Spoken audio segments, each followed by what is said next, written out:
ನನ್ನ ವಾಕ್ಯ ಸಂದೇಶದಲ್ಲಿ ಇಬ್ರಿಯರಿಗೆ ಬರೆದ ಪತ್ರಿಕೆಯನ್ನ 10ನೇ ಅಧ್ಯಾಯವನ್ನ ಆಧಾರವಾಗಿಟ್ಟುಕೊಂಡು ಆ 35ನೆಯ ವಚನದಲ್ಲಿ ನಾವು ನೋಡುವಾಗ, ಹಾಗಾದರೆ ನಿಮ್ಮ ಧೈರ್ಯವನ್ನ ಬಿಟ್ಟು ಬಿಡಬೇಡಿರಿ. ಇದು ನನ್ನ ಶೀರ್ಷಿಕೆಯ ಒಂದು ವಚನವಾಗಿದೆ. ಹಾಗಾದರೆ ಅಂದ್ರೆ ಏನು? ನಾವು ಈಗಾಗಲೇ ಕರ್ತನ ಸನ್ನಿಧಾನದಲ್ಲಿ ನಾವು ಸೇರಿದ್ದೇವೆ, ಕರ್ತನೊಟ್ಟಿಗೆ ನಾವು ಜೀವಿಸ್ತಾ ಇದ್ದೇವೆ. ಕರ್ತನೊಟ್ಟಿಗೆ ಜೀವಿಸ್ತಾ ಇರ್ತಕ್ಕಂಥ ನಾವು ನಮ್ಮಲ್ಲಿರುವಂತಹ ಧೈರ್ಯವನ್ನ ಬಿಟ್ಟು ಬಿಡಬಾರದು. ಆ ಧೈರ್ಯವು ನಮ್ಮನ್ನ ಕಾಯುವಂತದ್ದಾಗಿದೆ. ಹಾಗಾದರೆ ಆ ಧೈರ್ಯ ನಮಗೆ ಎಲ್ಲಿಂದ ಬರ್ತದೆ ಎಂಬುದಾಗಿ ಹೇಳುವಾಗ, ನಾವು ಕರ್ತನೊಟ್ಟಿಗೆ ಜೀವಿಸುವಾಗ, ಕರ್ತನ ಜೊತೆಯಲ್ಲಿ ನಾವು ಜೀವಿಸುವಾಗ, ಕರ್ತನ ಪ್ರಸನ್ನತೆ ನಮ್ಮೊಟ್ಟಿಗೆ ಇರುವಂತ ಸಂದರ್ಭದಲ್ಲಿ, ಹಾಗಾದಾಗ ಮಾತ್ರ ನಾವು ಧೈರ್ಯದಿಂದ ಈ ಲೋಕದಲ್ಲಿ ಜೀವಿಸಲಿಕ್ಕೆ ಸಾಧ್ಯ. ಆದರೆ ಮನುಷ್ಯರಾಗಿರ್ತಕ್ಕಂಥ ನಾವು ನೆನೆಸ್ತೇವೆ, ಕಳೆದ 12 ತಿಂಗಳಲ್ಲಿ ನಾವು ಬದುಕಿರುವಂತದ್ದು ನಮ್ಮ ಶಕ್ತಿ, ನಮ್ಮ ಬಲ, ನಮ್ಮ ಹಣ, ನಮ್ಮ ಅಂತಸ್ತು, ನಮ್ಮ ಆರೋಗ್ಯ ಎಂಬುದಾಗಿ ಎಷ್ಟೋ ಸಾರಿ ನಾವು ಆಲೋಚನೆ ಮಾಡುವಂತವರಾಗಿದ್ದೇವೆ. ಆದರೆ ಇದ್ಯಾವುದು ಕೂಡ ನಮ್ಮನ್ನ ಈ ವರ್ಷದ ಅಂತ್ಯಕ್ಕೆ ತಂದಿಕ್ಕೆ ಸಾಧ್ಯವೇ ಇಲ್ಲ ಅಂತಕ್ಕಂಥ ಸತ್ಯವನ್ನು ನಾವು ತಿಳ್ಕೊಳ್ಬೇಕಾಗಿದೆ. ಈ ದಿನ ನಾವು ಉಸಿರಾಡ್ತಾ ಇದ್ದೇವೆ, ಈ ದಿನ ನಾವು ಜೀವಿತರ ಸಂಖ್ಯೆಯಲ್ಲಿ ಎಣಿಸಲ್ಪಟ್ಟಿದ್ದೇವೆ, ಈ ದಿನ ನಾವು ಸಭೆಯಾಗಿ ನಾವೆಲ್ಲರೂ ಕೂಡ ಕುಟುಂಬವಾಗಿ ಕೂಡಿ ಬಂದಿದ್ದೇವೆ.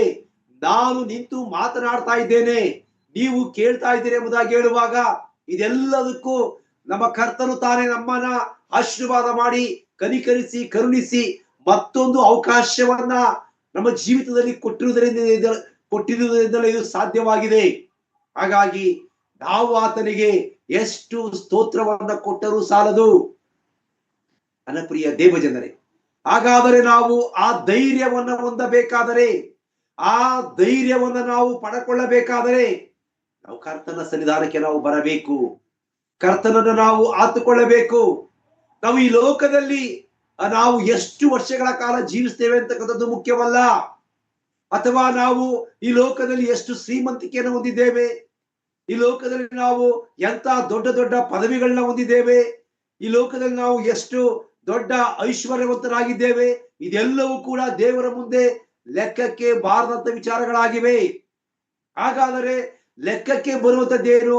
ನಾವು ಧೈರ್ಯವಾಗಿ ಮುನ್ನುಗ್ಗಿ ಕರ್ತನ ಸನ್ನಿಧಾನಕ್ಕೆ ಬಂದು ಕರ್ತನನ್ನ ಆತುಕೊಳ್ಳುವಂತದ್ದೇ ಬಹಳ ಮುಖ್ಯ ಎಂಬುದನ್ನ ಸತ್ಯವೇದ ನಮಗೆ ತಿಳಿಸುವಂತದ್ದಾಗಿದೆ. ಈ ದಿನಗಳಲ್ಲಿ, ಈ ದಿನಮಾನಗಳು ಭಯಂಕರವಾದ ದಿನಮಾನಗಳಾಗಿವೆ.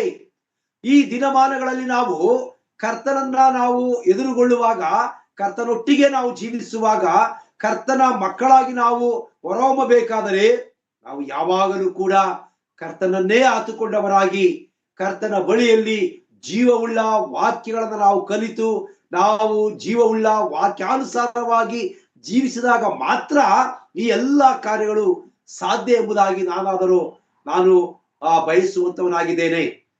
ಹಾಗಾದರೆ ನಾವು ಈ ದಿನಗಳಲ್ಲಿ ನೋಡುವಾಗ ಮನುಷ್ಯನು ಅನೇಕ ರೀತಿಯ ಶೋಧನೆಗಳಿಂದ, ಅನೇಕ ರೀತಿಯ ಶಾಪಗಳಿಂದ, ಅನೇಕ ವೇದನೆಗಳಿಂದ ತಿವಿಸಿಕೊಂಡವನಾಗಿ, ಯಾಕೆ ಆತನು ಈ ಲೋಕದಲ್ಲಿ ಆತನು ಜೀವಿಸ್ತಾ ಇದ್ದಾನೆ ಎಂಬುದಾಗಿ ಹೇಳುವಾಗ, ಮನುಷ್ಯನು ಕರ್ತನೊಟ್ಟಿಗೆ ತನ್ನ ಸಹವಾಸವನ್ನ ಬಿಟ್ಟು ಜೀವಿಸುವಾಗ ಇವೆಲ್ಲವೂ ಘಟಿಸುವಂತದ್ದಾಗಿದೆ.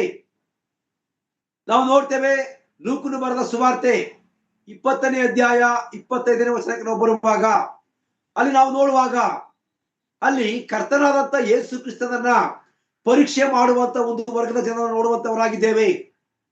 ಅವರು ಕರ್ತನಾದಂತ ಯೇಸು ಕ್ರಿಸ್ತನನ್ನ ಏನ್ ಮಾಡ್ತಾ ಇದ್ದಾರೆ? ಪರೀಕ್ಷೆಗೆ ಒಳಪಡಿಸ್ತಾ ಇದ್ದಾರೆ. ಕರ್ತನಾದ ಯೇಸು ಕ್ರಿಸ್ತನ ತಾನೇ ಈ ಲೋಕದಲ್ಲಿ ಜೀವಿಸುವಾಗ ಆತನು ಪಾಪರಹಿತನಾಗಿ, ಆತನು ಸಮೃದ್ಧಿಯಾದಂತಹ ಆ ಒಂದು ಪರಿಶುದ್ಧತೆಯನ್ನ ಹೊಂದಿಕೊಂಡು, ಅಷ್ಟೇ ಏಕೆ ನಾವು ನೋಡುವಾಗ ಕರ್ತನಾದ ಯೇಸು ಕ್ರಿಸ್ತನು ಹೇಳಿದಂತ ಮಾತು, ನನ್ನಲ್ಲಿ ನೀವು ತಪ್ಪುಗಳನ್ನ ತೋರಿಸಿರಿ, ನನ್ನಲ್ಲಿ ಪಾಪವನ್ನ ತೋರಿಸಿರಿ ಎಂಬುದಾಗಿ ಹೇಳುವಾಗ ಯಾರು ಕೂಡ ಕರ್ತನಾದಂತ ಯೇಸು ಕ್ರಿಸ್ತನಲ್ಲಿ ಅವರು ಪಾಪವನ್ನು ಹುಡುಕ್ಲಿಕ್ಕೆ ಸಾಧ್ಯವೇ ಆಗಲಿಲ್ಲ. ಹೀಗಿರುವಾಗ ಏನ್ ಮಾಡ್ತಾರೆ? ಅಲ್ಲಿರ್ತಕ್ಕಂಥ ಜನರು ಸುಖ ಸುಮ್ಮನೆ ಕರ್ತನಾದಂತ ಯೇಸು ಕ್ರಿಸ್ತನಲ್ಲಿ ಅವರು ಏನ್ ಮಾಡ್ತಾ ಇದ್ದಾರೆ? ತಪ್ಪನ್ನ ಹುಡುಕುವಂತವರಾಗಿದ್ದಾರೆ. ಆ ತಪ್ಪನ್ನ ಹುಡುಕಿದಾಗ ಅವರಿಗೆ ಯಾವ ತಪ್ಪುಗಳು ಸಿಗದೇ ಇರ್ತಕ್ಕಂಥ ಸಂದರ್ಭದಲ್ಲಿ ಈಗ ಅವ್ರು ಏನ್ ಮಾಡ್ತಿದ್ದಾರೆ? ಈಗ ಮತ್ತೊಂದು ಪರೀಕ್ಷೆಯನ್ನ ಮಾಡ್ತಿದ್ದಾರೆ. ಅಲ್ಲಿ ಏನ್ ಮಾಡ್ತಿದ್ದಾರೆ? ಅವರು ಕರ್ತನಾದಂತ ಯೇಸು ಕ್ರಿಸ್ತನ ಬಳಿಗೆ ಬಂದು, ಗುರುವೇ, ನೀನು ಒಳ್ಳೆಯ ಬೋಧಕರಿಂದ ನಾವು ಬಲ್ಲೆವು. ಹಾಗಾದರೆ ನಾವು ಕೈಸರನಿಗೆ ತೆರಿಗೆಯನ್ನ ಕೊಡುವಂಥದ್ದು ಸರಿನೋ ಸರಿಯಲ್ವೋ ಎಂಬುದಾಗಿ ಪ್ರಶ್ನೆಯನ್ನ ಮಾಡಿದರು. ಕರ್ತನಾದ ಯೇಸು ಕ್ರಿಸ್ತನು ತಾನೇ ಅವರ ದುರಾಲೋಚನೆ ತಿಳ್ಕೊಂಡವನಾಗಿ ಆತ ಏನ್ ಮಾಡ್ತಾನೆ? ಈಗ ನನಗೆ ಒಂದು ನಾಣ್ಯವನ್ನ ಕೊಡಿ ಎಂಬುದಾಗಿ ಆತನು ಕೇಳಿದನು. ಆ ನಾಣ್ಯವನ್ನ ಕೊಟ್ಟ ನಂತರ ನನ್ನ ಸ್ವಾಮಿ ಏನ್ ಮಾಡ್ತಾರೆ? ಈಗ ಆ ನಾಣ್ಯವನ್ನ ತೋರಿಸಿ, ಜನರಿಗೆ ತೋರಿಸಿ, ಈ ನಾಣ್ಯದಲ್ಲಿ ಯಾರ ಮುದ್ರೆ ಇದೆ? ದೇವರು ತಾನೇ ಕೇಳಿದಂತ ಮಾತು, ಕೈಸರನ ಮುದ್ರೆ ಇದೆ ಎಂಬುದಾಗಿ ಅವರು ಹೇಳಿದರು. ಕೈಸರನೇ ಮುದ್ರೆ ಇರುವಾಗ ನನ್ನ ದೇವರು ತಾನೇ 25ನೇ ವಚನದಲ್ಲಿ ಹೇಳ್ತಾನೆ, ಹಾಗಾದರೆ ನೀವು ಕೈಸರನದನ್ನು ಕೈಸರನಿಗೆ ಕೊಡಿರಿ, ದೇವರದನ್ನು ದೇವರಿಗೆ ಕೊಡಿರಿ. ಎಂತ ಅದ್ಭುತವಾಗಿರ್ತಕ್ಕಂಥ ಒಂದು ಉತ್ತರ ಪ್ರಿಯರೇ, ಅನಪ್ರಿಯ ದೇವ ಜನರೇ, ವಿಶ್ವಾಸಿಗಳಾಗಿರ್ತಕ್ಕಂಥ ನಾವು ಈ ದಿನ ನಾವು ಕೈಸರನದನ್ನ ಕೈಸರನಿಗೆ ಕೊಟ್ಟು ದೇವರದನ್ನ ದೇವರಿಗೆ ಕೊಡುವಾಗ ನಮಗೆ ಆಶೀರ್ವಾದಗಳು ಉಂಟು. ನಾವು ಆಶೀರ್ವಾದ ನಿಧಿಗಳಾಗಿ ನಾವು ಜೀವಿಸಬಹುದಾಗಿದೆ. ಆದರೆ ದುರಾದೃಷ್ಟವಶಾತ್ ಈ ದಿನಮಾನಗಳಲ್ಲಿ ವಿಶ್ವಾಸಿಗಳಾಗಿರ್ತಕ್ಕಂಥ ನಾವುಗಳು ಕೂಡ, ಅನೇಕ ವಿಶ್ವಾಸಿಗಳು ಏನ್ ಮಾಡ್ತಾ ಇದ್ದಾರೆ? ದೇವರಿಗೆ ಕೊಡಬೇಕಾದಂತ ಸ್ಥಾನಮಾನಗಳನ್ನ ಕೊಡ್ತಾ ಇಲ್ಲ. ದೇವರಿಗೆ ಕೊಡಬೇಕಾಗಿರ್ತಕ್ಕಂಥದನ್ನ ಅವರು ಸಂಪೂರ್ಣವಾಗಿ ಅದನ್ನು ಒಪ್ಪಿಸಲಿಕ್ಕೆ ಆಗ್ತಾ ಇಲ್ಲ. ಯಾಕೆ ಎಂಬುದಾಗಿ ಹೇಳುವಾಗ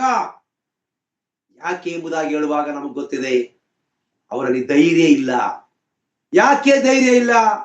ನಮ್ಮ ಜೀವಿತಗಳು ಪಾಪದಿಂದ ಕೂಡಿರುವುದರಿಂದ, ನಮ್ಮ ಜೀವಿತಗಳು ಈ ಲೋಕಕ್ಕೆ ಹೊಂದಿಕೆ ಆಗಿರ್ತಕ್ಕಂಥ ಜೀವಿತಗಳಾಗಿರುವುದರಿಂದ ನಾವು ಕರ್ತನಿಗೆ ಕೊಡತಕ್ಕದನ್ನು ನಾವು ಕೊಡ್ಲಿಕ್ಕೆ ಸಾಧ್ಯವಾಗ್ತಿಲ್ಲ ಪ್ರಿಯರೇ. ಕರ್ತನು ತಾನೇ ಈ ದಿನಮಾನಗಳಲ್ಲಿ ನಮ್ಮನ್ನ ಅದನ್ನೇ ಬಯಸುವಂತವನಾಗಿದ್ದಾನೆ, ಅದನ್ನೇ ನಮ್ಮಿಂದ ಕೇಳುವಂತವನಾಗಿದ್ದಾನೆ.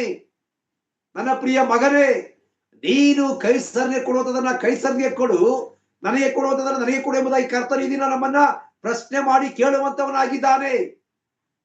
ನನ್ನ ಪ್ರಿಯ ದೇವಜನರೇ, ಹಾಗಾದರೆ ನಾವುಗಳು ಕರ್ತನಿಗೆ ನಾವು ಕೊಡುವಂತದನ್ನ ನಾವು ಕರ್ತನಿಗೆ ಕೊಡುವಾಗ ಕರ್ತನು ತಾಯಿ ನಮ್ಮನ್ನ ಇನ್ನೂ ಹೆಚ್ಚಿನ ರೀತಿಯಲ್ಲಿ ಆಶೀರ್ವಾದ ಮಾಡುವಂತವನಾಗಿದ್ದಾನೆ. ಲೋಕವು ಸಂಪೂರ್ಣವಾಗಿ ಅದು ಸೋತು ಹೋಗುವಂತೆ ಮಾಡಿರುವಂತದ್ದು ಸೈತಾನನೇ ಆಗಿದ್ದಾನೆ. ಸೈತಾನನು ಆತನ ಒಂದು ತಂತ್ರೋಪಾಯ ಏನೆಂಬುದಾಗಿ ಹೇಳುವಾಗ ನಾವು ದೇವರದನ್ನ ದೇವರಿಗೆ ಕೊಡಲಿಕ್ಕಾಗದ ರೀತಿಯಲ್ಲಿ ಆತನ ಏನ್ ಮಾಡ್ತಾ ಇದ್ದಾನೆ? ನಮ್ಮನ್ನ ಬಲಹೀನರನ್ನಾಗಿ ಮಾಡ್ತಾ ಇದ್ದಾನೆ. ನನ್ನ ಪ್ರಿಯ ದೇವ ಜನರೇ, ನಾವೆಲ್ಲರೂ ಕೂಡ ಕರ್ತನದನ್ನ ಕರ್ತನಿಗೆ ಕೊಡುವುದಕ್ಕೋಸ್ಕರ ನಾವು ಬಲವುಳ್ಳವರಾಗಬೇಕು. ನಾವು ಆ ಬಲವನ್ನು ಹೊಂದಿದಾಗ ಮಾತ್ರ ನಾವು ಕರ್ತನಿಗೆ ನಾವು ಸಲ್ಲಿಸಬೇಕಾದನ್ನು ಸಲ್ಲಿಸಲಿಕ್ಕೆ ಸಾಧ್ಯ. ಹಾಗಾದರೆ ಕರ್ತನು ನಮ್ಮಿಂದ ಬಯಸುವಂತದ್ದು ಏನೆಂಬುದಾಗಿ ನೋಡುವಾಗ, ಕರ್ತನು ನಮ್ಮಿಂದ ಬಯಸುವಂತದ್ದು ನಮ್ಮ ಜೀವಿತಗಳು, ನಮ್ಮ ಹೃದಯ. ನಾವು ನಮ್ಮ ಹೃದಯಗಳನ್ನ ಕರ್ತನಿಗೆ ಸಮರ್ಪಣೆ ಮಾಡಬೇಕೆಂಬುದಾಗಿ ಕರ್ತನು ತಾನೇ ಬಯಸುವಂತವನಾಗಿದ್ದಾನೆ. ಆದರೆ ನಾವು ನೆನೆಸ್ತೇವೆ, ನಾವು ಈ ಲೋಕದಲ್ಲಿ ಜೀವಿಸುವಾಗ, ನಾವು ಈ ಲೋಕದ ಮಧ್ಯದಲ್ಲಿ ನಾವು ಜೀವಿಸ್ತಾ ಇರುವಾಗ ಇದನ್ನು ಯಾಕೆ ನಾವು ಕರ್ತನಿಗೆ ಸಮರ್ಪಣೆ ಮಾಡಲಿಕ್ಕೆ ಸಾಧ್ಯವಿಲ್ಲ ಎಂಬುದಾಗಿ ಹೇಳುವಾಗ, ಲೋಕದ ಸಂಗತಿಗಳು ನಮ್ಮನ್ನ ಖಂಡಿತವಾಗಿ ಕೂಡ ನಮ್ಮನ್ನ ಬಾಧಿಸುವಂತದ್ದಾಗಿದೆ ಪ್ರಿಯರೇ. ಹಾಗಾಗಿ ನಾವು ಈ ಲೋಕದಲ್ಲಿ ನಾವು ಕರ್ತನಿಗೆ ಕೊಡಬೇಕಾದದನ್ನ ಕೊಡಲಿಕ್ಕೆ ನಾವು ಸಾಧ್ಯವಾಗದೇ ಇರುವಾಗ, ಲೋಕ ನಮಗೆ ದುಃಖದಲ್ಲಿ, ಸಂಕಟದಲ್ಲಿ, ಅನಾರೋಗ್ಯದಲ್ಲಿ ನಮ್ಮನ್ನ ತಳ್ಳಿರುವಂತದ್ದಾಗಿದೆ. ಈ ಲೋಕದಲ್ಲಿ ನಾವು ಸಮೃದ್ಧಿಯಾಗಿ, ನೆಮ್ಮದಿಯಾಗಿ, ಆರೋಗ್ಯವಂತರಾಗಿ ನಾವು ಜೀವಿಸಬೇಕಾದರೆ ಕರ್ತನಿಗೆ ನಾವು ಕೊಡತಕ್ಕದನ್ನು ನಾವು ಕೊಡಬೇಕಾಗಿದೆ ಪ್ರಿಯರೇ. ಈ ದಿನಗಳಲ್ಲಿ ನಾವು ಯಾವುದನ್ನ ಕರ್ತನಿಗೆ ಕೊಡ್ಲಿಕ್ಕೆ ಸಾಧ್ಯವಾಗಿಲ್ಲವೋ ಅದನ್ನ ದೇವರು ನೋಡಿ ನಮ್ಮನ್ನ ಆತನು ತಿರಸ್ಕಾರ ಮಾಡುವಂತವನಾಗಿದ್ದಾನೆ. ನಾವು ನೋಡ್ತೇವೆ, ನ್ಯಾಯಸ್ಥಾಪಕರ ಪುಸ್ತಕದಲ್ಲಿ ನೋಡ್ತೇವೆ, ನಮ್ಗೆಲ್ಲ ಗೊತ್ತಿದೆ. ಅಲ್ಲಿ ಸಂಸೋದನೆ ಅಂತಕ್ಕಂಥ ಒಬ್ಬ ವ್ಯಕ್ತಿಯನ್ನ ನಾವು ನೋಡ್ತೇವೆ. ಆ ಸಂಸೋದನ ವ್ಯಕ್ತಿಯನ್ನ ನೋಡುವಾಗ ಕರ್ತನು ತಾನೇ ಆ ಸಂಸೋದನನ್ನ ಆರಿಸಿಕೊಂಡಂತ ಉದ್ದೇಶವೇನು?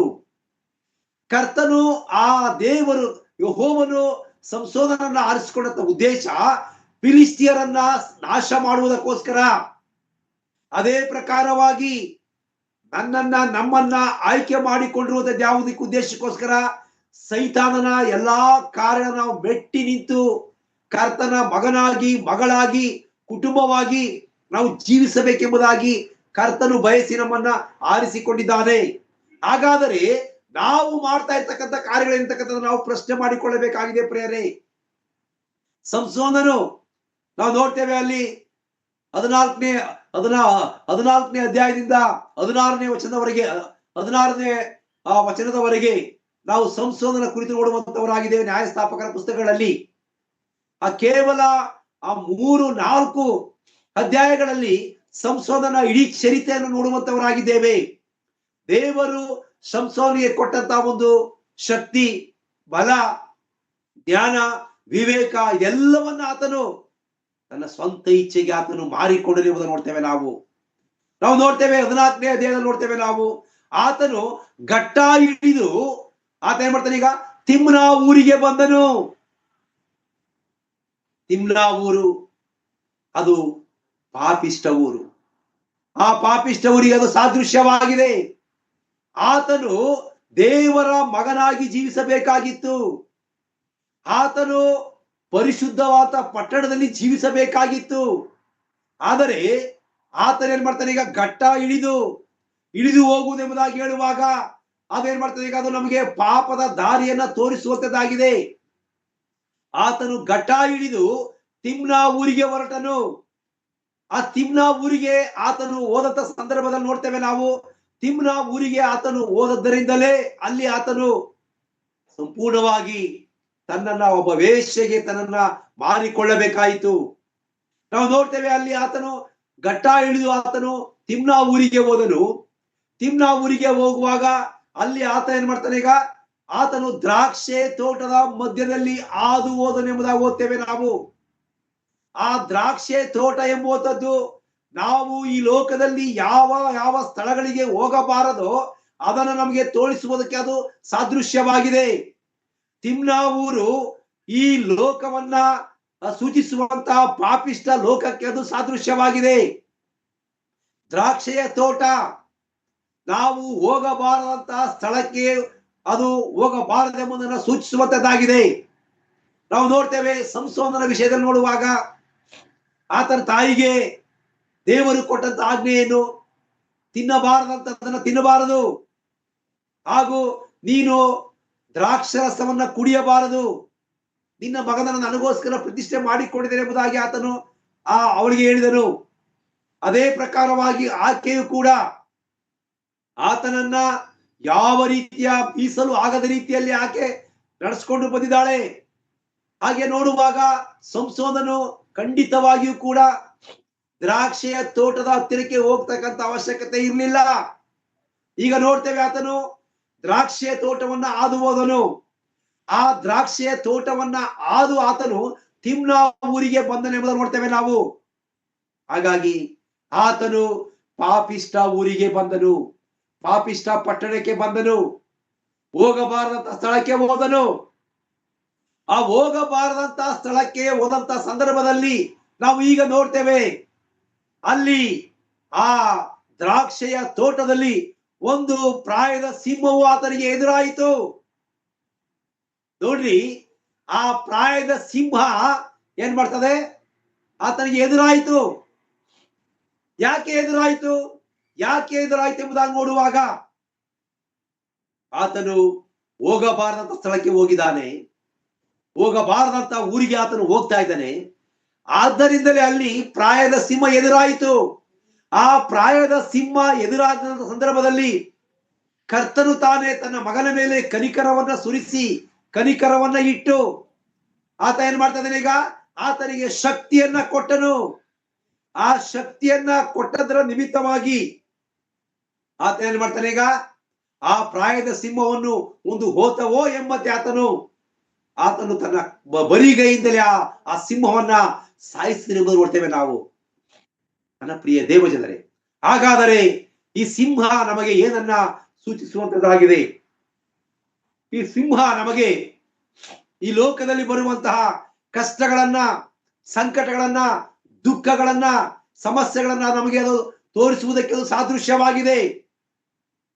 ನಾನು ಯಾಕೆ ಈ ದಿನ ಈ ವಿಷಯ ಕುರಿತು ನಾವು ಪ್ರಸ್ತಾಪ ಮಾಡ್ತೀನಿ ಎಂಬುದಾಗಿ ಹೇಳುವಾಗ, 2025ನೇ ಇಸ್ವಿಯ ಎಲ್ಲಾ ದಿನಗಳಲ್ಲಿಯೂ ಆತನು ನಮ್ಮನ್ನ ಕಾದಿದ್ದಾನೆ. ಎಷ್ಟೋ ಸಂದರ್ಭಗಳಲ್ಲಿ ನಮಗೆ ಕೇಡುಗಳು ಹತ್ತಿರಕ್ಕೆ ಬಂದಿದ್ದವು, ಸಮಸ್ಯೆಗಳು ಹತ್ತಿರಕ್ಕೆ ಬಂದಿದ್ದವು. ಎಷ್ಟೋ ಜನರು ಆಸ್ಪತ್ರೆಯ ಪಾಲಾಗಿದ್ದರು. ಆಸ್ಪತ್ರೆಯಲ್ಲಿರುವಾಗ ಅಯ್ಯೋ ನನ್ನ ಕರ್ತನೆ, ಇನ್ನೇನು ನನ್ನ ಕತೆ ಮುಗಿಯಿತು, ನಾನು ಈ ಲೋಕವನ್ನು ಬಿಟ್ಟು ಹೋಗುವಂತ ಸಂದರ್ಭ ಬಂದಿದೆ, ನಾನು ಏನು ಮಾಡಲಿ ಎಂಬುದಾಗಿ ನಮ್ಮಲ್ಲಿ ಇರ್ತಕ್ಕಂಥ ಎಷ್ಟೋ ಜನರು ನಾವು ಕಣ್ಣೀರು ಹಾಕಿದ್ದೇವೆ, ಕಣ್ಣೀರು ಸುರಿಸಿದ್ದೇವೆ. ಸಾಲದ ಬಾಧೆಯಿಂದ ನಾವು ಕಣ್ಣೀರು ಸುರಿಸಿದ್ದೇವೆ. ನೋವು, ಸಂಕಟ, ದುಃಖ, ಚಿಂತೆ, ಭಾರ ಎಲ್ಲವೂ ಕೂಡ ನಮ್ಮನ್ನ ವರ್ಷದ ಎಲ್ಲಾ ದಿನಗಳಲ್ಲಿಯೂ ಹಾದು ಹೋಗಿವೆ. ಆದಾಗ್ಯೂ ಕೂಡ ಕರ್ತನು ಏನು ಮಾಡಿದರೆ, ನಮಗೆ ಒಂದು ಹೊಸ ಅವಕಾಶವನ್ನ ಮಾಡಿಕೊಟ್ಟಿದ್ದಾನೆ. ಮತ್ತೊಂದು ಅವಕಾಶವನ್ನ ಮಾಡಿಕೊಟ್ಟು ನನಗೂ, ನಮಗೂ, ನಮ್ಮೆಲ್ಲರಿಗೂ ಆತನು ಮತ್ತೊಂದು ದಿನವನ್ನ ಆತನು ಸೇರಿಸಿಕೊಟ್ಟಿದ್ದಾನೆ. ಇದಕ್ಕೆ ನಾವು ಆತನಿಗೆ ಪ್ರತಿಯಾಗಿ ಕೊಡ್ಲಿಕ್ಕೆ ಅದರ ಸಾಧ್ಯವಿದೆಯಾ ಪ್ರಿಯರೇ? ವರ್ಷದ ಎಲ್ಲಾ ದಿನಗಳಲ್ಲಿ ನಾವು ದಾಟಿಕೊಂಡು ಈ ವರ್ಷದ ಅಂತ್ಯಕ್ಕೆ ನಾವು ಬಂದಿದ್ದೇವೆ. ಬಹುಶಃ 25ನೇ ಇಸ್ವಿಯ ಮೊದಲನೇ ದಿನ ನಾವು ಅನೇಕ ಯೋಜನೆಗಳನ್ನ ಹಾಕೊಂಡಿದ್ದೀವಿ. ನಾನು ಈ ವರ್ಷದಲ್ಲಿ ಸತ್ಯವೇದವನ್ನ ಓದಿ ಪೂರೈಸ್ತೇನೆ, ಸಭೆಗೆ ನಾನು ನಿಯಮಿತವಾಗಿ ಹೋಗ್ತೇನೆ, ನಿಯಮಿತವಾಗಿ ಪ್ರಾರ್ಥನೆ ಮಾಡ್ತೇನೆ. ಇವೆಲ್ಲವನ್ನ ನಾವು ಖಂಡಿತವಾಗಿ ಕೂಡ ನಾವು ಆ ವರ್ಷದ ಮೊದಲನೇ ದಿನ ನಾವು ಪ್ರಸ್ತಾಪ ಮಾಡಿರ್ಬೋದು. ಆದರೆ ಅದರ ಪ್ರಕಾರ ನಾವು ಜೀವಿಸ್ತಾ ಇದ್ದೀವಾ? ಅದರ ಪ್ರಕಾರ ನಡ್ಕೋತಾ ಇದ್ದೀವಾ? ನಮ್ಮನ್ನ ನಾವು ಪ್ರಶ್ನೆ ಮಾಡಿಕೊಳ್ಳಬೇಕಾಗಿದೆ ಪ್ರಿಯರೇ.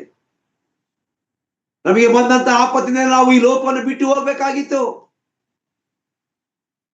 ನಮಗೆ ಬಂದಂತ ಸಮಸ್ಯೆ ನಿಮಿತ್ತವಾಗಿ ನಾವು ಸೋತು ಹೋಗ್ಬೇಕಾಗಿತ್ತು. ಆದರೆ ಕರ್ತನು ನಮ್ಮನ್ನು ಆಶೀರ್ವಾದ ಮಾಡಿದ್ದಾನೆ. ಪ್ರಾಯದ ಸಿಂಹ ಏನಾಗಿದೆ? ಅದು ಶೋಧನೆಗೆ ಅದು ಸಾದೃಶ್ಯವಾಗಿದೆ, ಶೋಧನೆಗೆ ಅದು ಉದಾಹರಣೆಯಾಗಿ ನಿಂತಿದೆ. ಆ ಪ್ರಾಯದ ಸಿಂಹವನ್ನ ಸಂಸೋನನು ಸೋಲಿಸಿದನು. ಆ ಪ್ರಾಯದ ಸಿಂಹವನ್ನು ಸೋಲಿಸಲಿಕ್ಕೆ ಶಕ್ತಿಯನ್ನ ಕೊಟ್ಟಂತವ್ರು ಯಾರು? ನನ್ನ ಕರ್ತನೆ ತಾನೇ ಆತನಿಗೆ ಶಕ್ತಿಯನ್ನ ಕೊಟ್ಟನು. ಅದೇ ಪ್ರಕಾರವಾಗಿ ಈ ವರ್ಷದ ಎಲ್ಲಾ ದಿನಗಳಲ್ಲಿಯೂ ಬಂದಂತ ಸಮಸ್ಯೆಗಳ ನಿಮಿತ್ತವಾಗಿ, ಕಷ್ಟಗಳ ನಿಮಿತ್ತವಾಗಿ, ದುಃಖಗಳ ನಿಮಿತ್ತವಾಗಿ ದೇವರು ನಮಗೆ ಅವಕಾಶವನ್ನು ಕೊಟ್ಟಿರುವಂತಹ ಉದ್ದೇಶವೇನು? ಆ ಉದ್ದೇಶವನ್ನ ನಾವು ಅರ್ಥ ಮಾಡಿಕೊಂಡವರಾಗಿ ಕರ್ತನ ಬಳಿಯಲ್ಲಿ ನಾವು ನಮ್ಮನ್ನ ತಗ್ಗಿಸಿಕೊಳ್ಳಬೇಕೆಂಬುದಾಗಿ ಕರ್ತನು ಬಯಸುವಂತವನಾಗಿದ್ದಾನೆ. ಪೇತ್ರನು ತನ್ನ ಪತ್ರಿಕೆಯಲ್ಲಿ ಬರೀತಾನೆ, ಆದ್ದರಿಂದ ಈ ಭೂಲೋಕದ ಯಾತ್ರೆಯಲ್ಲಿ ನೀವು ಭಯಭಕ್ತಿಯಿಂದ ಕಳೆಯಬೇಕೆಂಬುದಾಗಿ ಪೇತ್ರನು ಬರೆಯುತ್ತಾನೆ. ನನ್ನ ಪ್ರಿಯರೇ, ದಿನಮಾನಗಳು ಬಹಳ ಕಠಿಣವಾಗಿದ್ದ ದಿನಗಳಾಗಿವೆ. ದಿನಮಾನಗಳು ಬಹಳ ಸಮಸ್ಯೆಗಳಿಂದ ಕೂಡಿರ್ತಕ್ಕಂಥ ಲೋಕದಲ್ಲಿ ನಾವು ಜೀವಿಸುವಾಗ ಸಮಸ್ಯೆಗಳೇ ಜ್ವಲಂತವಾಗಿ ಬರ್ತಾ ಇವೆ. ಈ ದಿನಗಳಲ್ಲಿ ವಿಶ್ವಾಸಿಗಳಾಗಿರ್ತಕ್ಕಂಥ ನಾವು ಕರ್ತನಿಗೆ ಕೊಡಬೇಕದನ್ನ ಕೊಡದೆ, ಕರ್ತನಿಗೆ ನಾವು ಆಲೋಚನೆ ಮಾಡಬೇಕದನ್ನ ಆಲೋಚನೆ ಮಾಡದೆ, ಅದನ್ನ ಮಾಡಬಾರ್ದು, ಇದನ್ನ ಮಾಡಬಾರ್ದು, ಇದನ್ನ ತಿನ್ಬಾರ್ದು, ಅದನ್ನ ತಿನ್ಬಾರ್ದು, ಇದ್ಯಾವುದು ಮುಖ್ಯವಲ್ಲ ಪ್ರಿಯರೇ. ಒಬ್ಬ ವಿಶ್ವಾಸಿ ನಿಜವಾದಂತ ವಿಶ್ವಾಸಿ ಆಗಿದ್ದಾಗ, ನಿಜವಾದಂತ ದೇವರ ಮಗನಾಗಿದ್ದಾಗ ಆತನಿಗೆ ಸತ್ಯವೇದದ ಪ್ರಕಾರವಾಗಿ ಯಾವುದನ್ನ ಮಾಡಬಾರದು, ಯಾವುದನ್ನ ಮಾಡಬೇಕೆಂಬತಕ್ಕಂಥ ಆಲೋಚನೆ ಖಂಡಿತವಾಗಿ ಕೂಡ ಅವನಿಗೆ ಬರುವಂತದ್ದಾಗಿದೆ. ಹಾಗಾಗಿ ನಾವ್ಯಾರು ಕೂಡ ಹೇಳ್ತಕ್ಕಂಥ ಅವಶ್ಯಕತೆ ಇಲ್ಲ.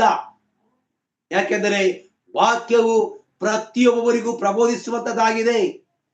ವಾಕ್ಯವೆಂಬಾತನೇ ನಮ್ಮೊಟ್ಟಿಗೆ ದಿನವೂ ಪ್ರತಿ ಮಾತನಾಡುವಂತವನಾಗಿದ್ದಾನೆ. ಯಾವಾಗ ಕರ್ತನೊಟ್ಟಿಗೆ ನಾವು, ಕರ್ತನ ಜೊತೆಯಲ್ಲಿ ನಾವು ಜೀವಿಸುವಾಗ, ಕರ್ತನೊಟ್ಟಿಗೆ ನಾವು ಜೀವಿಸುವಾಗ ಇವೆಲ್ಲವೂ ನಡೆಯುವಂತದ್ದಾಗಿದೆ. ಸಂಸೋನನು ಪ್ರಾಯದ ಸಿಂಹವನ್ನ ಎದುರಿಸಿದಾಗ ಆತನು ಬುದ್ಧಿ ತೆಗೆದುಕೊಳ್ಳಬೇಕಾಯಿತು. ಆದರೆ ಆತನಿಗೆ ಬುದ್ಧಿ ಬರಲಿಲ್ಲ. ಆತ ಏನ್ ಮಾಡ್ದ? ಈಗ ಆ ಸಿಂಹವನ್ನ ಸಾಯಿಸಿದ ನಿಮಿತ್ತವಾಗಿ ಆತನಿಗೆ ಈಗ ಇನ್ನೂ ಆತನಿಗೆ ಶಕ್ತಿ ಹೆಚ್ಚಾಯ್ತು ಎಂಬುದಾಗಿ ಆತನು ನೆನೆಸ್ತಾ, ಇನ್ನು ನನಗೆ ಬಲ ಬಂತು ಎಂಬುದಾಗಿ ನೆನೆಸ್ತಾ ಅವನು ಆತನು ತಪ್ಪಾದಂತ ರೀತಿಯಲ್ಲಿ ಅರ್ಥೈಸಿಕೊಂಡ. ಆ ತಪ್ಪಾದ ರೀತಿಯಲ್ಲಿ ಅರ್ಥೈಸಿಕೊಂಡ ನಂತರ ಏನ್ ಮಾಡ್ತಾನೆ ಈಗ ಆತನು ಆ ಪಾಪಿಷ್ಟ ಪ್ರದೇಶಕ್ಕೆ ಆತನು ಕಾಲಿಟ್ಟನು.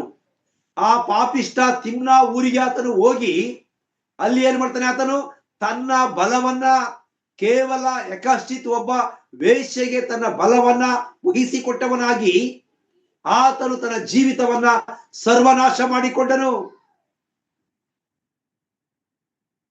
ಯಾವ ಫಿಲಿಸ್ಟಿಯರಿಗೆ ಆತನು ಸಿಂಹ ಸ್ವಪ್ನವಾಗಿದ್ದನೋ, ಯಾವ ಉದ್ದೇಶಕ್ಕೋಸ್ಕರ ದೇವರು ಆತನನ್ನ ಈ ಲೋಕದಲ್ಲಿ ಉಂಟು ಮಾಡಿದನೋ ಆ ಉದ್ದೇಶವನ್ನೇ ಮರೆತು ಬಿಟ್ಟನು. ಅದೇ ಫಿಲಿಸ್ಟಿಯರ್ ಜೊತೆಗೆ ಆತನು ವಿವಾಹ ಸಂಬಂಧವನ್ನ ಬೆಳೆಸಬೇಕೆಂಬುದಾಗಿ ಆತನು ಬಯಸಿದನು. ನನ್ನ ಪ್ರಿಯರೇ, ಎಂತ ಘೋರವಾದ ಒಂದು ಸನ್ನಿವೇಶ. ಯಾವ ಕಾರ್ಯಗಳನ್ನ ದೇವರು ಮಾಡಬಾರದೆಂಬುದಾಗಿ ನೆನೆಸಿದನೋ ಅದೇ ಕಾರ್ಯಗಳ ನಿಮಿತ್ತವಾಗಿ ಆತ ಏನ್ ಮಾಡ್ತಿದ್ದಾನೆ ಈಗ ದೇವರನ್ನು ನೋಯಿಸ್ತಾ ಇದ್ದಾನೆ. ನನ್ನ ಪ್ರಿಯರೇ, ಈ ದಿನಗಳಲ್ಲಿಯೂ ಕೂಡ 2025 ಇಸವಿಯ ಕೊನೆಯ ದಿನಗಳಿಗೆ ನಾವು ಬಂದಿದ್ದೇವೆ. ಒಂದು ವೇಳೆ ನಮ್ಮ ಸ್ಥಿತಿಗಳು ಅದೇ ರೀತಿಯಾಗಿದ್ದರೆ, ನಮ್ಮ ಸ್ಥಿತಿಗಳಲ್ಲಿ ನಾವು ಸಂಶೋಧನ ನೋಡುವಂತದ್ದಾಗಿದ್ದರೆ, ದೇವರಿಂದ ಉಪಕಾರ ಹೊಂದಿ ದೇವರಿಂದ ನಾವು ಎಲ್ಲವನ್ನ ಪಡ್ಕೊಂಡವರಾಗಿ ಆರೋಗ್ಯವನ್ನ ಪಡ್ಕೊಂಡು ಸಮೃದ್ಧಿಯನ್ನ ಪಡ್ಕೊಂಡು ಉದ್ಯೋಗವನ್ನ ಪಡ್ಕೊಂಡು ದೇವರ ಬಳಿಗೆ ನಾವು ಬರದೆ ನಾವು ದೇವರನ್ನು ನೋಯಿಸುವಂತ ಒಂದು ಪರಿಸ್ಥಿತಿ ಬಂದಾಗ ನಮ್ಮ ಸ್ಥಿತಿಗಳು ಏನಾಗ್ತದೆ ಪ್ರಿಯರೇ? ಪ್ರತಿಯೊಂದು ನಿಮಿಷದಲ್ಲೂ ಕೂಡ ಪ್ರಾಯದ ಸಿಂಹಗಳು ನಮ್ಮೊಟ್ಟಿಗೆ ಹೋರಾಟವನ್ನ ಮಾಡುವಂತದ್ದಾಗಿರ್ತವೆ. ಆ ಪ್ರಾಯದ ಸಿಂಹಗಳೊಟ್ಟಿಗೆ ನಾವು ಯಾವಾಗಲೂ ಕೂಡ ಹೋರಾಟ ಮಾಡಿ ನಾವು ಗೆಲ್ಲಬೇಕಾಗ್ತದೆ. ಒಂದು ವೇಳೆ ಅದೇ ಸಿಂಹ ಆ ಸಂಸೋನನ್ನ ಒಂದೇ ಕ್ಷಣದಲ್ಲಿ ಅದು ಸಾಯಿಸಿ ಬಿಡಬಹುದಾಗಿತ್ತು, ಕೊಂದು ಹಾಕಬಹುದಾಗಿತ್ತು. ಆದರೆ ದೇವರು ಆತನಿಗೆ ಬಲ ಕೊಟ್ಟಿದ್ದರಿಂದ, ಶಕ್ತಿ ಕೊಟ್ಟಿದ್ದರಿಂದ ಆ ಸಿಂಹವನ್ನ ಆತನು ಸೋಲಿಸಲಿಕ್ಕೆ ಸಾಧ್ಯವಾಯಿತು.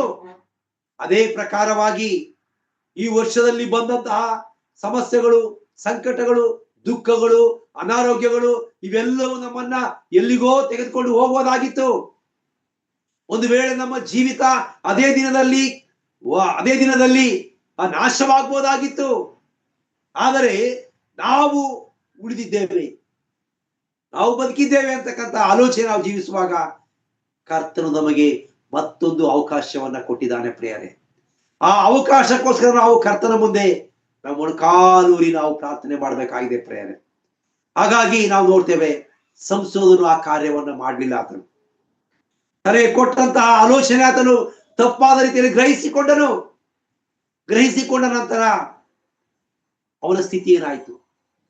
ಅವನ ಸ್ಥಿತಿಗತಿಗಳಿಗೆ ಭಯಂಕರವಾದ ಸ್ಥಿತಿ ಆಯ್ತು. ಅಂತ ಒಬ್ಬ ಸಂಸೋದನು ನೋಡ್ರಿ, ಕೇವಲ 3 ಅಧ್ಯಾಯಗಳಲ್ಲಿ ಸಂಸೋದನ ಕುರಿತು ನೋಡ್ತೇವೆ ನಾವು. ಆತನಿಗೆ ದೇವರು ವಿಶೇಷವಾದ ಬಲವನ್ನ ಕೊಟ್ಟಿದ್ದ, ಶಕ್ತಿಯನ್ನ ಕೊಟ್ಟಿದ್ದ. ಆ ಶಕ್ತಿಯನ್ನ, ಬಲವನ್ನ, ಧೈರ್ಯವನ್ನ ಆತನು ತನ್ನ ಸ್ವಂತ ಕಾರ್ಯಗಳಿಗೆ ಆತನು ಉಪಯೋಗಿಸಿಕೊಂಡ. ದೇವರ ಚಿತ್ತವನ್ನು ಆತನು ಮರೆತು ಬಿಟ್ಟನು. ಆ ದೇವರ ಚಿತ್ತವನ್ನ ಮರೆತು ಆತನು ತನ್ನ ಸ್ವಂತ ಕಾರ್ಯಗಳನ್ನ ಮಾಡುವಾಗ ಕರ್ತನ ಏನ್ ಮಾಡ್ತಾನೆ? ಆತನನ್ನ ತೆಗೆದು ಹಾಕಿದನು ಎಂಬುದನ್ನು ನೋಡ್ತೇವೆ ನಾವು. ಕರ್ತನು ಆತನನ್ನ ಸಂಪೂರ್ಣವಾಗಿ ತಳ್ಳಿಬಿಟ್ಟನು. ಯಾವಾಗ ಕರ್ತನು ಆತನನ್ನು ತಳ್ಳಿಬಿಟ್ಟನೋ ಆಗ ಅವನ ಸ್ಥಿತಿ ಏನಾಯ್ತು? ಆತನ ಸ್ಥಿತಿ ಭಯಂಕರವಾದ ಒಂದು ಸ್ಥಿತಿ ಆಯ್ತು. ಆತನ ಸ್ಥಿತಿ ಈಗ ಹೇಳಲಿಕ್ಕೂ ಕೂಡ ಅಸಾಧ್ಯವಾಗಿರ್ತಕ್ಕಂಥ ಸ್ಥಿತಿ ಆಯ್ತು. ಯಾಕಂದ್ರೆ ಆತನು ಸಂಪೂರ್ಣವಾಗಿ ದೇವರಿಂದ ಆತನ ಏನ್ ಮಾಡ್ತಾನೆ? ಈಗ ಆ ದೇವರಿಂದ ಆತನು ದೂರವಾಗಿ ಜೀವಿಸುವಾಗ ಅಂತ ಒಬ್ಬ ಆ ಸಂಸೋದನ ಏನ್ ಮಾಡ್ತಾನೆ? ಈಗ ತನ್ನ ಕಣ್ಣುಗಳನ್ನ ಕಳಕೊಂಡವನಾಗಿ, ತನ್ನ ಬಲವನ್ನ ಕಳಕೊಂಡವನಾಗಿ, ಆತನು ಅವಮಾನದಿಂದ, ದುಃಖದಿಂದ, ಸಂಕಟದಿಂದ ತನ್ನ ಜೀವಿತವನ್ನ ಹಂತೆ ಮಾಡಿಕೊಂಡದನ್ನು ನೋಡುವಂತವರಾಗಿದ್ದೇವೆ ಪ್ರಿಯರೇ. ಪ್ರಿಯ ದೇವ ಜನರೇ, ಈ ರಾತ್ರಿ ವೇಳೆ ನಮ್ಮನ್ನ ನಾವು ಸ್ವಲ್ಪ ಹೊತ್ತು ಆಲೋಚನೆ ಮಾಡೋಣ. ಈ ವರ್ಷದಲ್ಲಿ ಎಷ್ಟು ಆಪತ್ತುಗಳು ಬಂದವು, ಈ ವರ್ಷದಲ್ಲಿ ಎಷ್ಟು ಕೇಡುಗಳು ಬಂದವು. ಆ ಕೇಡುಗಳು, ಆಪತ್ತುಗಳು ನಮ್ಮನ್ನ ಏನು ಮಾಡಲಿಕ್ಕೆ ಸಾಧ್ಯವಾಗಲಿಲ್ಲ. ಯಾಕೆ ಎಂಬುದಾಗಿ ಹೇಳುವಾಗ, ಕರ್ತನು ನಮಗೆ ಮತ್ತೊಂದು ಅವಕಾಶವನ್ನು ಮಾಡಿಕೊಟ್ಟಿದ್ದರಿಂದ, ಕರ್ತನು ನಮ್ಮನ್ನ ಇನ್ನು ಅನೇಕ ವರ್ಷಗಳ ಕಾಲ, ಇನ್ನು ಅನೇಕ ದಿನಗಳ ಕಾಲ, ಇನ್ನು ಎಷ್ಟೋ ವರ್ಷಗಳ ಕಾಲ ಈ ಲೋಕದಲ್ಲಿ ನನ್ನ ಮಗನು ಉಳಿಯಲಿ ಎಂಬುದಾಗಿ ಆಶೀರ್ವಾದ ಮಾಡಿದ್ದರಿಂದಲೇ ಈ ಕಾರ್ಯ ಸಾಧ್ಯವಾಯಿತು ಪ್ರಿಯರೇ. ಈ ಒಂದು ಕಾರ್ಯಕ್ಕೋಸ್ಕರ ನಾವು ಖಂಡಿತವಾಗಿಯೂ ನಾವು ನಮ್ಮ ಸ್ವಂತಿಕೆಯಿಂದ ಹೆಚ್ಚಳ ಪಡುವಂತ ಅವಶ್ಯಕತೆ ಇಲ್ಲ ಪ್ರಿಯರೇ. ಬದಲಿಗೆ ನಾವು ಕರ್ತನ ಸನ್ನಿಧಾನದಲ್ಲಿ ಕರ್ತನನ್ನು ನಾವು ಅರಿತುಕೊಂಡವರಾಗಿ ಕರ್ತನನ್ನೇ ನಾವು ಸೇವಿಸುತ್ತಾ ಜೀವಿಸಬೇಕೆಂಬುದನ್ನ ಈ ದಿನ ನಾವು ಈ ವಾಕ್ಯ ಸಂದೇಶದ ಮುಖಾಂತರವಾಗಿ ತಿಳಿದುಕೊಳ್ಳುವಂತಾಗೋಣ ಪ್ರಿಯರೇ. ಯಾಕೆ ಎಂಬುದಾಗಿ ಹೇಳುವಾಗ, ದಿನಮಾನಗಳು ಬಹಳ ಕಠಿಣವಾಗಿರ್ತಕ್ಕಂಥ ದಿನಗಳಾಗಿವೆ. ವ್ಯತ್ಯಾಸದ ಬೋಧನೆಗಳಾಗ್ತಾ ಇವೆ. ಸಭೆಗಳಲ್ಲೂ ಕೂಡ ವ್ಯತ್ಯಾಸದ ಬೋಧನೆಗಳನ್ನು ನೋಡುವಂತವರಾಗಿದ್ದೇವೆ. ಎಲ್ಲರೂ ಕೂಡ ಸ್ವಾರ್ಥಪರರಾಗಿ, ಸ್ವಾರ್ಥ ಚಿಂತಕರಾಗಿ, ತಮ್ಮ ಸ್ವಹಿತಕ್ಕೋಸ್ಕರ ಈ ದಿನಗಳಲ್ಲಿ ಪ್ರತಿಯೊಬ್ಬರು ಕೂಡ ಹೋರಾಟ ಮಾಡುವಂತಹ ಒಂದು ದಿನಗಳನ್ನು ನೋಡುವಂತವರಾಗಿದ್ದೇವೆ. ಹೀಗಿರುವಾಗ 2025ನೇ ಇಸ್ವಿಯಲ್ಲಿ ಕರ್ತನು ನಮ್ಮೊಟ್ಟಿಗೆ ಇದ್ದುಕೊಂಡು ನಮ್ಮನ್ನು ನಡೆಸಿರುವಂತದ್ದು ಅದು ಮಹಾ ದೊಡ್ಡ ಕಾರ್ಯವಾಗಿದೆ ಪ್ರಿಯರೇ. ಆ ಕಾರ್ಯಕ್ಕೆ ನಾವು ಆತನಿಗೆ ಬದಲೇನು ಕೊಡ್ಲಿಕ್ಕೆ ಸಾಧ್ಯವೇ ಇಲ್ಲ ಎಂಬತಕ್ಕಂಥ ಸತ್ಯವನ್ನು ನಾವು ತಿಳ್ಕೊಳ್ಬೇಕಾಗಿದೆ ಪ್ರಿಯರೇ. ಅದೇ ರೀತಿ ನಾವು ನೋಡುವಾಗ, ಲೂಕನು ಬರೆದ ಸುವಾರ್ತೆ 10ನೇ ವಚನಕ್ಕೆ ನಾವು 10ನೇ ಅಧ್ಯಾಯಕ್ಕೆ ನಾವು ಬರುವಾಗ, ಲೂಕನು ಬರೆದ ಸುವಾರ್ತೆ 10ನೇ ಅಧ್ಯಾಯದ 30ನೇ ವಚನದಲ್ಲಿ ನಾವು ಮತ್ತೊಬ್ಬ ವ್ಯಕ್ತಿ ನೋಡ್ತೇವೆ.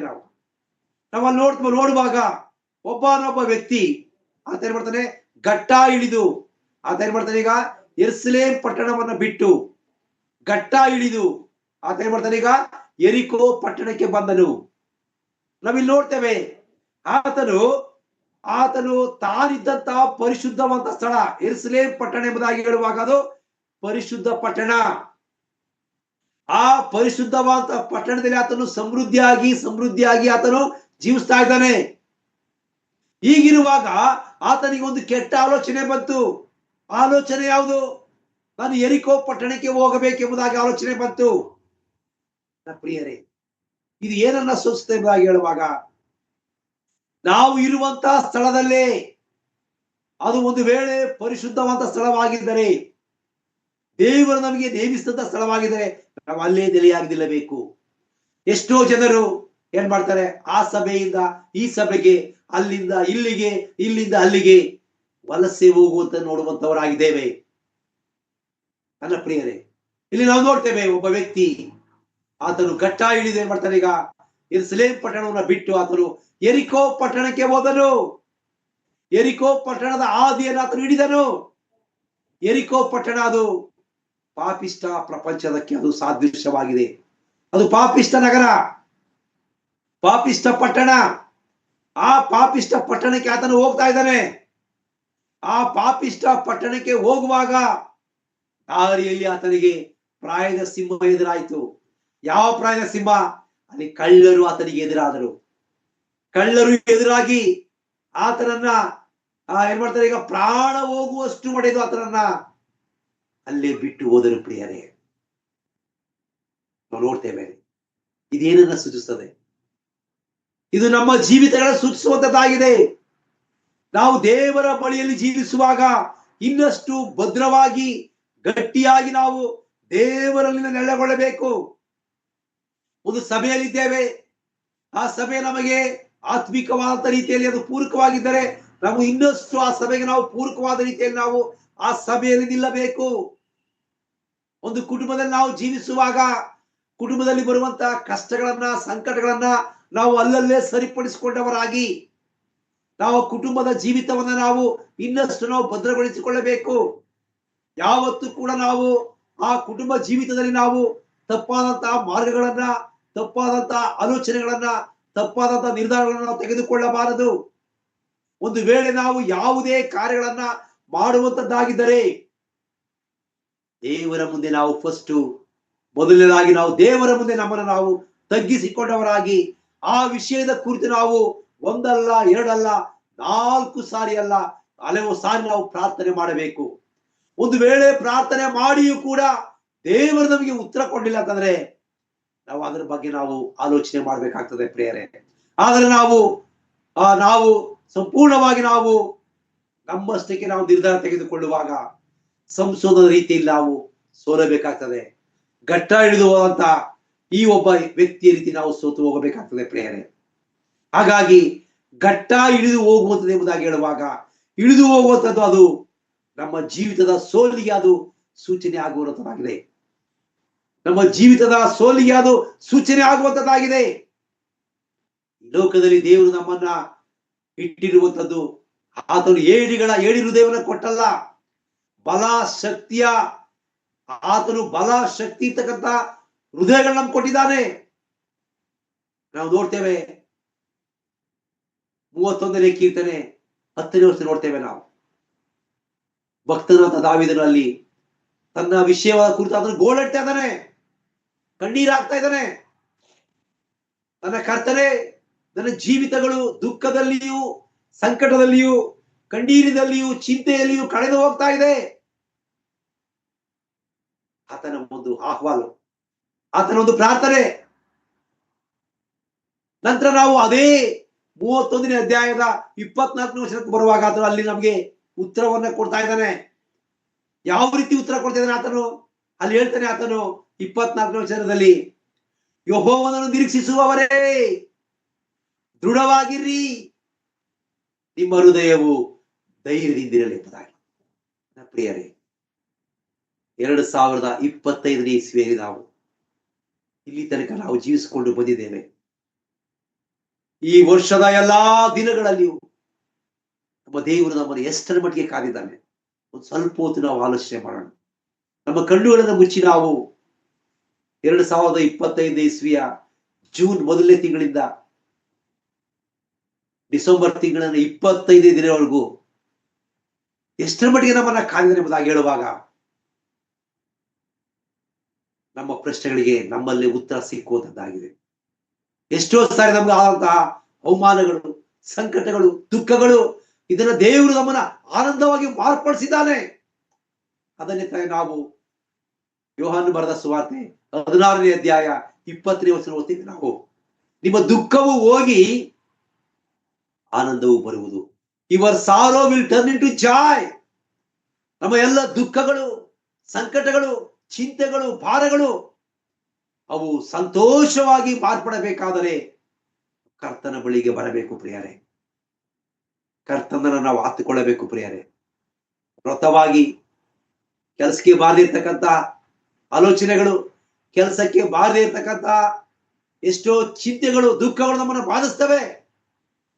ಅದೆಲ್ಲವನ್ನು ನಾವು ಬದಿಗೊತ್ತಿ ಕರ್ತನ ಬಳಿಗೆ ನಾವು ಬರಬೇಕು ಪ್ರಿಯರೇ.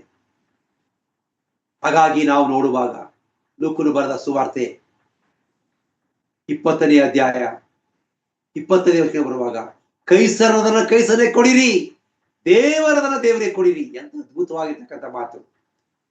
ಈ 25ನೇ ಇಸ್ವಿನಲ್ಲಿ ಒಂದು ವೇಳೆ ನಾವು ದೇವರದನ್ನ ದೇವರಿಗೆ ಕೊಡದೆ ನಾವು ಜೀವಿಸಿದ್ದೇವಾ? ಆಲೋಚನೆ ಮಾಡಬೇಕಾಗಿದೆ. ಒಂದು ವೇಳೆ ನಾವು ದೇವರ ಸನ್ನಿಧಾನಕ್ಕೆ ನಾವು ಬರಲಿಕ್ಕೆ ನಾವು ಹಿಂದೇಟು ಹಾಕಿದ್ದೇವಾ? ಆಲೋಚನೆ ಮಾಡಬೇಕು ಪ್ರಿಯರೇ.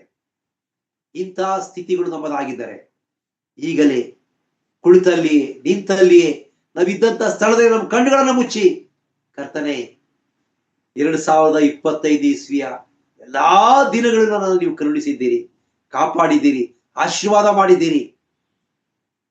ಎಷ್ಟೋ ಆಪತ್ತುಗಳು, ವಿಪತ್ತುಗಳು, ಕೇಡುಗಳು ಬಂದವು, ನಮ್ಮ ಗುಡಾರ ಸಮೀಪಕ್ಕೂ ಬಂದವು. ಆದರೆ ಅದು ನಮ್ಮನ್ನು ಏನು ಮಾಡಲಿಕ್ಕೆ ಸಾಧ್ಯವಾಗಲಿಲ್ಲ.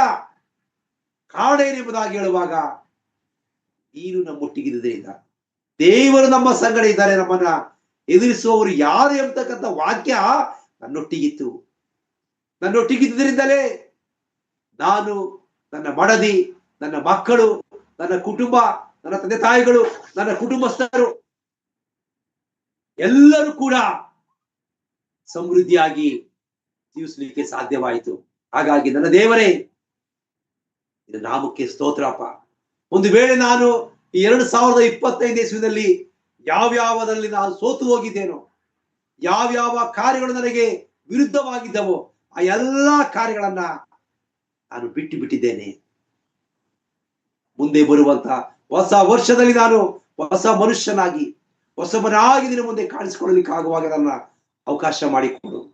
ನಾನು, ನನ್ನ ಕುಟುಂಬ, ನನ್ನ ಸಭೆ, ನನ್ನ ವೈಯಕ್ತಿಕ ಜೀವಿತ, ನನ್ನ ಉದ್ಯೋಗದ ಜೀವಿತ, ಇದೆಲ್ಲವನ್ನು ನೀನು ಕರುಣಿಸಿ ಎಂಬುದಾಗಿ ಕರ್ತನ ಸನ್ನಿಧಾನದಲ್ಲಿ ನಾವು ತಲೆಬಾಗಿ ನಾವು ಬೇಡಿಕೊಳ್ಳಬೇಕೆಂಬುದಾಗಿ ಕರ್ತನು ಬಯಸುವಂತವನಾಗಿದ್ದಾನೆ. ನನ್ನ ಪ್ರಿಯ ದೇವಜನರೇ, ಈ ರಾತ್ರಿ ವೇಳೆ ನಾವೆಲ್ಲರೂ ಕೂಡ CBFC ಕುಟುಂಬವಾಗಿ ನಾವು ಸೇರಿದ್ದೇವೆ. ಎಷ್ಟೋ ವರ್ಷಗಳಿಂದ ನಾವು ಇಂತಹ ಕಾರ್ಯಗಳನ್ನ ನಾವು ಮಾಡ್ತಾ ಬಂದಿದ್ದೇವೆ. ಹೊರಗಡೆ ಭಯಂಕರವಾದ ಚಳಿ ಇದೆ, ಹೊರಗಡೆ ವಾತಾವರಣದ ವೈಪರೀತ್ಯವಿದೆ. ಎಷ್ಟೋ ರೀತಿಯಲ್ಲಿ ಹಿರಿಯರಿಗೆ, ವೃದ್ಧರಿಗೆ ಭಯಂಕರವಾಗಿ ಬಾಧಿಸ್ತಕ್ಕಂಥ ಚಳಿ ಇದೆ, ಸಮಸ್ಯೆಗಳಿವೆ. ಆದಾಗ್ಯೂ ಕೂಡ ಕರ್ತನು ನಮ್ಮನ್ನು ನಡೆಸ್ತಾ ಇದ್ದಾನೆ, ಕರುಣಿಸ್ತಾ ಇದ್ದಾನೆ. ಒಂದು ವೇಳೆ ನಾವು ಆರೋಗ್ಯವಂತರಾಗಿದ್ದೇವಾ, ಅನಾರೋಗ್ಯದವರಿಗೋಸ್ಕರ ನಾವು ಪ್ರಾರ್ಥನೆ ಮಾಡು. ಒಂದು ವೇಳೆ ನಾವು ದುಃಖಿತರಾಗಿದ್ದೇವಾ, ಮೊಣಕಾಲು ನಾವು ಪ್ರಾರ್ಥನೆ ಮಾಡೋಣ. ನಮಗೋಸ್ಕರ, ನಮ್ಮ ಕುಟುಂಬಗಳಿಗೋಸ್ಕರ, ಸಭೆಗೋಸ್ಕರ, ಹಿಂಜಾರಿ ಹೋಗಿರ್ತಕ್ಕಂಥ ಆತ್ಮಗಳಿಗೋಸ್ಕರ, ಮತ್ತು ಈ ವರ್ಷದಲ್ಲಿ ಆದಂತ ಎಲ್ಲ ರೀತಿಯ ಸಮಸ್ಯೆಗಳಿಗೆ ನಾವು ಕರ್ತನ ಮುಂದೆ ಬಂದು ಮೊಣಕಾಲೂರಿ ಪ್ರಾರ್ಥಿಸುವಾಗ ಕರ್ತನು ತಾಯಿ ನಮ್ಮನ್ನು ನಡೆಸುವಂತವನಾಗಿದ್ದಾನೆ. ಒಂದು ವೇಳೆ ನಮ್ಮ ಸ್ಥಿತಿ ಸಂಸೋನದ ಸ್ಥಿತಿ ಆಗಿದ್ದರೆ ಅದನ್ನು ನಾವು ಬಿಟ್ಟು ದೇವರ ಬಳಿಗೆ ಬಂದು ನಾವು ತಪ್ಪುಗಳನ್ನು ಒಪ್ಪಿಕೊಳ್ಳುವಂತದ್ದಾದರೆ ಕರ್ತನು ನಮ್ಮನ್ನ ನಡೆಸುವಂತವನಾಗಿದ್ದಾನೆ, ನಮ್ಮನ್ನ ಎಲ್ಲ ಕೇಡುಗಳನ್ನು ತಪ್ಪಿಸುವಂತವನಾಗಿದ್ದಾನೆ. ಬಹುಶಃ ಮುಂದಿನ 2026ನೇ ಇಸ್ವಿನಲ್ಲಿ ದೇವರು ನಮಗೆ ಬೇಕಾದಂತಹ ಎಲ್ಲಾ ಮೇಲುಗಳನ್ನ ಒದಗಿಸಿಕೊಡ ಶಕ್ತನಾಗಿದ್ದಾನೆ. ಆ ಆಲೋಚನೆಯಲ್ಲಿ ನಾವು ಮುಂದುವರಿತಾ ಬರೋಣ. ಕರ್ತನು ತಾನೇ ಈ ಸಂದೇಶದ ಮುಖಾಂತರವಾಗಿ ನಮ್ಮೆಲ್ಲರನ್ನ ಸಂಧಿಸುವುದಕ್ಕಾಗಿ ನಾನು ನಿಮಗೆ ಕರ್ತನ ಮುಖಾಂತರವಾಗಿ ನಿಮಗೆ ವಂದನೆಗಳನ್ನು ಸಲ್ಲಿಸುವಂತವನಾಗಿದ್ದೇನೆ. ಕರ್ತನು ತಾನೇ ಈ ವಾಕ್ಯದ ಮುಖಾಂತರವಾಗಿ ನಮ್ಮೆಲ್ಲರನ್ನ ಸಂತೈಸಲಿ. ಈ ವರ್ಷದಲ್ಲಿ ಆದಂತ ಎಲ್ಲ ಸಮಸ್ಯೆಗಳು, ಎಲ್ಲ ಅನಾರೋಗ್ಯಗಳು ನಮಗೆ ದೂರವಾಗಿ ಮುಂದೆ ಬರುವಂತಹ ಒಂದು ವರ್ಷವು ನಮಗೆ ಸಂತೋಷದಾಯಕವಾದ ವರ್ಷವಾಗಿ ಮಾರ್ಪಡಲಿ ಎಂಬುದಾಗಿ ನಾನು ಕರ್ತನನ್ನ ಕೇಳಿಕೊಳ್ಳುವಂತವನಾಗಿದ್ದೇನೆ.